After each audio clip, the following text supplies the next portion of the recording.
we're being called upon to fulfill our Dharma. This isn't new. The Bhagavad Gita was spoken in the midst of the Mahabharata war, in the battlefield of Kurukshetra, thousands of years ago.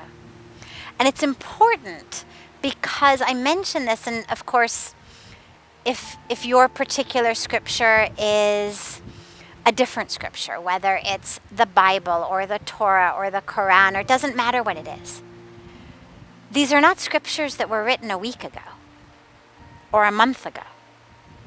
We're talking thousands of years ago. The truths that we were given about fulfilling our Dharma, about doing our duty, whatever the terms our spiritual tradition may use. This isn't about just right here, right now.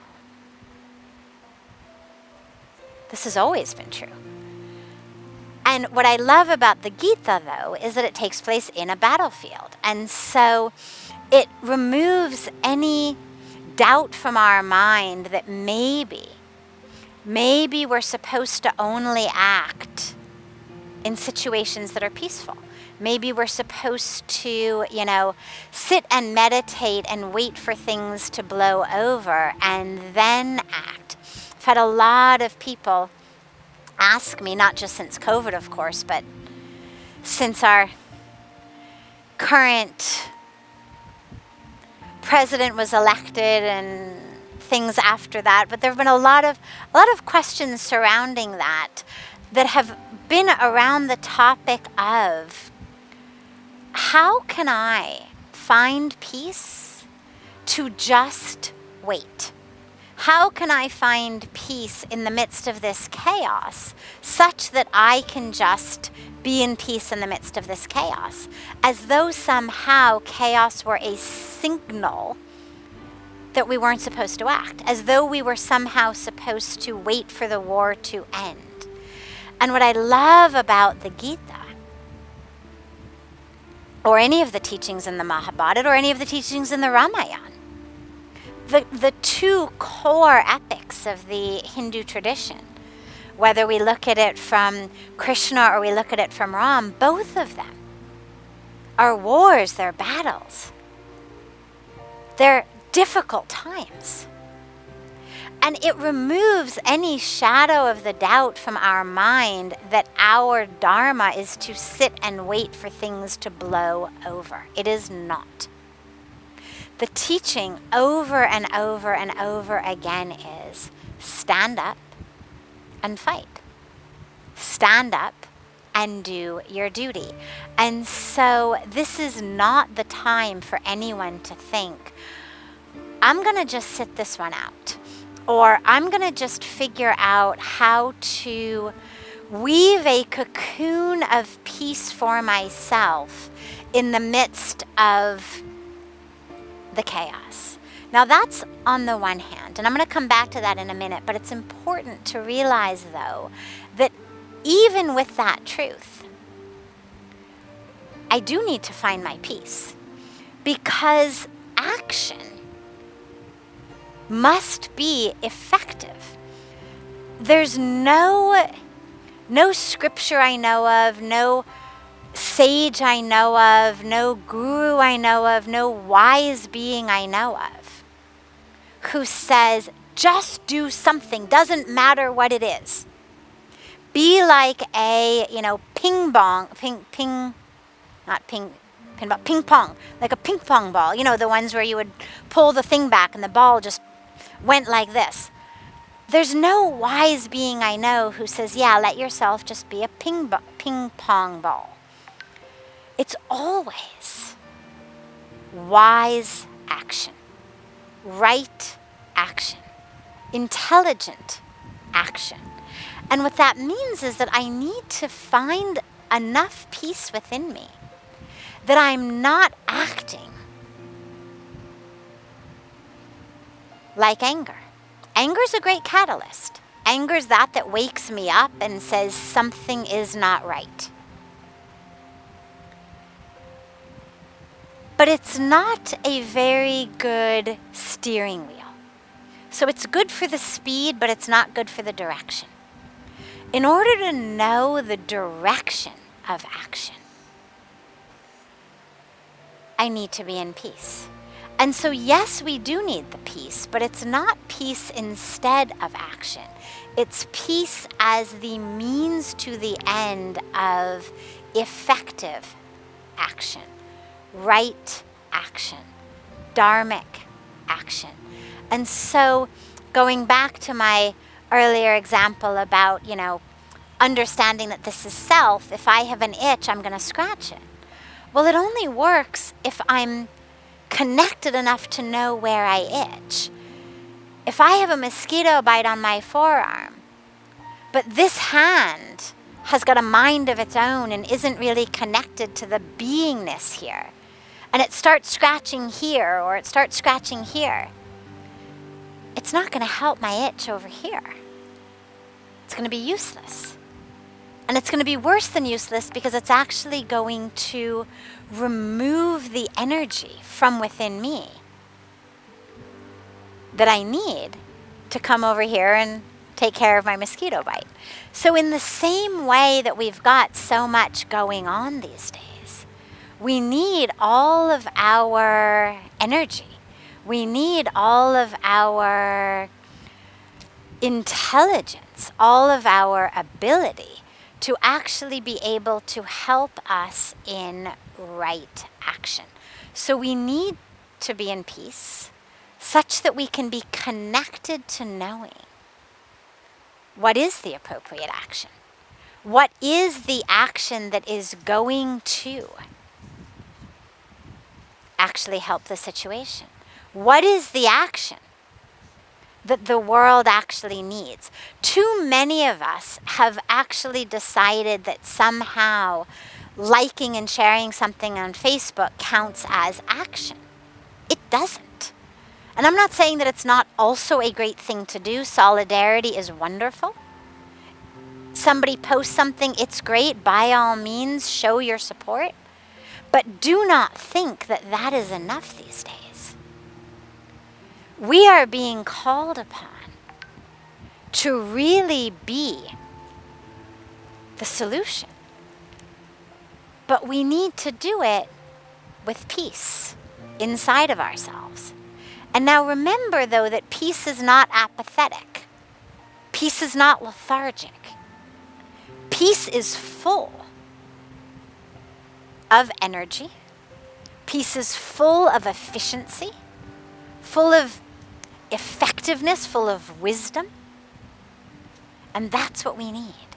Not to be these ping pong balls that are just going around, hitting off this light here, hitting off this sound here, hitting this here, and 30 seconds later the quarter's over and it's done. So we need to really be effective, number one, and that's what we need our peace for.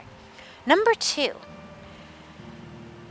it's important to recognize that standing up and doing your duty is not always something that is glamorous or romantic. It's not always something that's fun. It's not always something that makes you the hero. When Krishna told Arjuna to stand up and to fight this battle, it wasn't fun for Arjuna. It wasn't romantic. It wasn't glamorous. It wasn't something where people around him said, "Oh my God, you are the best. This is so great what you're doing." It was horrible. But he had to do it. And so a lot of us today have gotten this misconception that somehow my Dharma, my purpose is going to be that which is fun and it's glamorous, and I'm going to be in the front and I'm going to be on the spotlight and I'm going to be... And it's really important to really understand. Am I serving my own ego through this mission? Or am I putting my ego in service of the mission? Am I surrendering my ego to this mission? Or am I co-opting the mission in order to serve my ego. And there's a lot of both.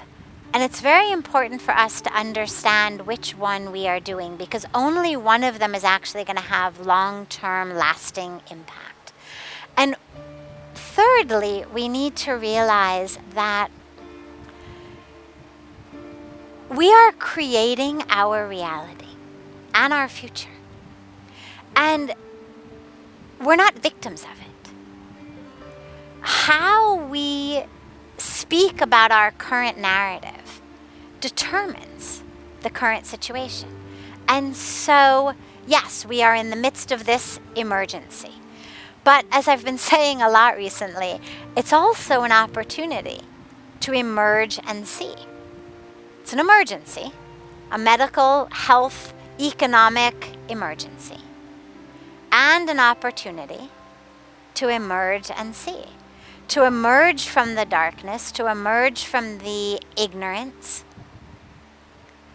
and to really see the truth. Because this didn't fall out of space. Aliens did not open up their spaceship and dump out, COVID on the earth. The pandemic is something we've created. I'm not saying that COVID was created in a science lab. I have no reason to believe that it was.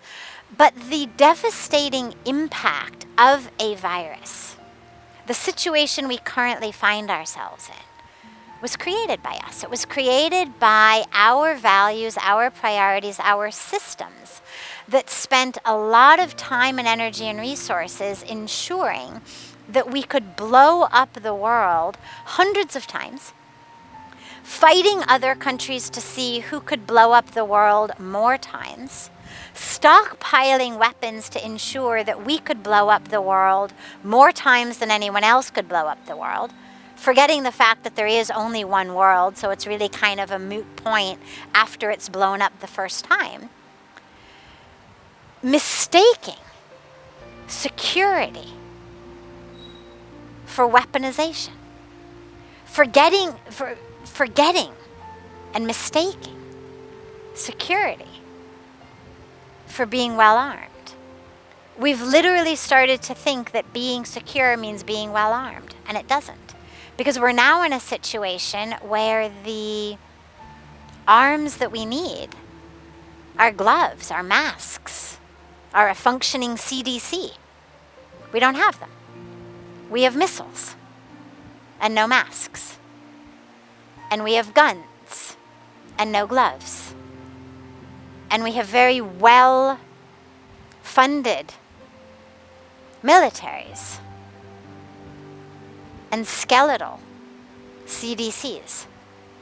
And so it's a situation we have created. We've also created it by living in this illusion that somehow we are separate. That which is going on in a meat market in central China somehow doesn't impact us. And this is where, when we speak spiritually about responsibility, about Dharma, it is so important to recognize we do not live in a vacuum, any of us. And when we speak about human rights, yes, of course, we all have rights. But my rights end where your freedom begins. And I know that this is not a very popular concept, but to me it's something that we absolutely have to recognize if we are going to come out of the current situation. My right to do this with my arm, which by all means is my right. It's my arm. I'm welcome to do with it whatever I want. But my right to do this ends the minute I am standing in front of your face and bopping you on the nose.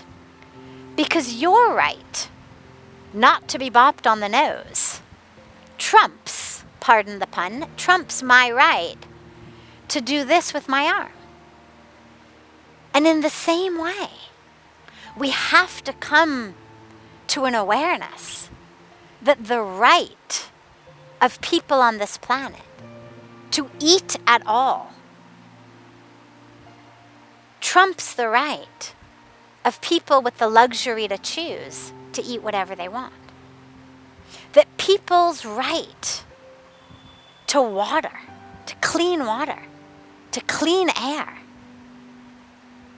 trumps the right of people to build whatever type of factories they want, spewing whatever type of pollution they want into the air and into the soil that goes into our groundwaters, cutting whatever corners they want because, hey, it's every man for himself, it's capitalism. Until and unless we recognize that human rights do not exist in a vacuum, but they are interwoven threads in a tapestry of human existence that, by the way, is not separate from the existence of every other species on this planet. You cannot talk about human existence without talking about the existence of all of the species. And so when we look at COVID and we look at the pandemic and we look at that which precipitated it,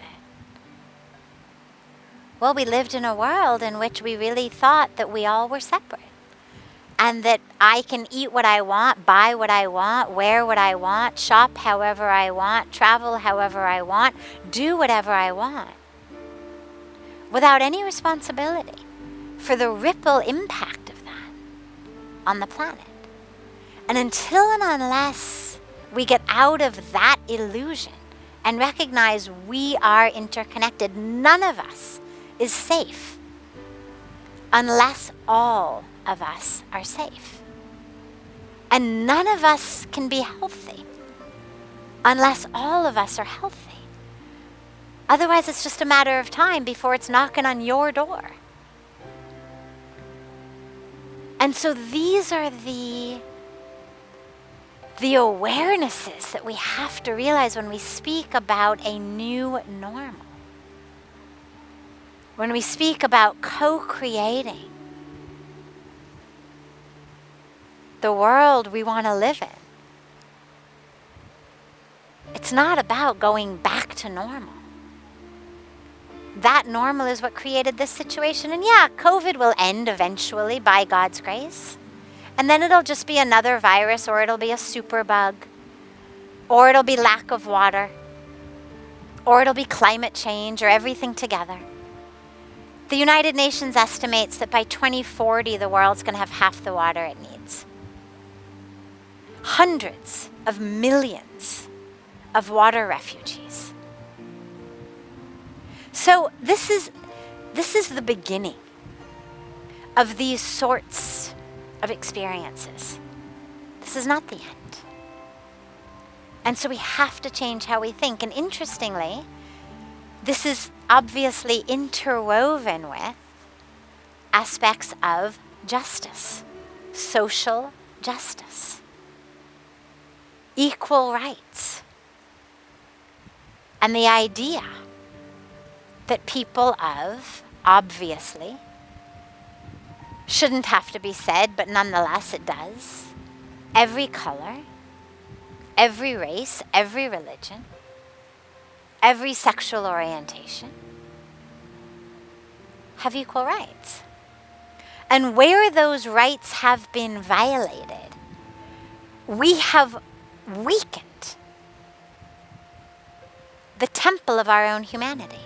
Every one of the places that those rights have been violated is a thread out of the tapestry of humanity that we have pulled. And you pull enough, the whole thing comes apart. And that's what we're seeing. But rather than stand around and bemoan the threads that have been pulled out, the bricks that have been removed, it's essential for us to A, recognize what's happened, not as just something that happened in history, but where every single one of us in some way is responsible, has been complicit, if not through an act of commission, through an act of omission. But then to recognize that reparations are hollow if they don't include creating anew today. Making amends is hollow if I don't behave any differently today. And so we need to recognize our tapestry is unraveling. The temple of our humanity is crumbling as we remove brick by brick.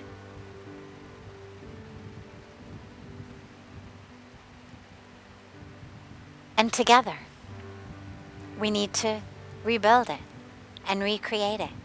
And this is the social justice and human rights aspects. This is the aspects of the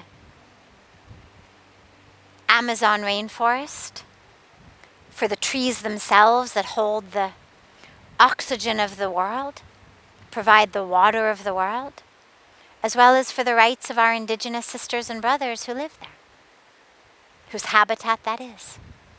This is the waters of Mother Ganga and our water bodies that flow, their right to be clean, and the rights of our hundreds of millions of sisters and brothers who live on her banks to have access to clean water. And every one of us has to stand up and be part of that solution.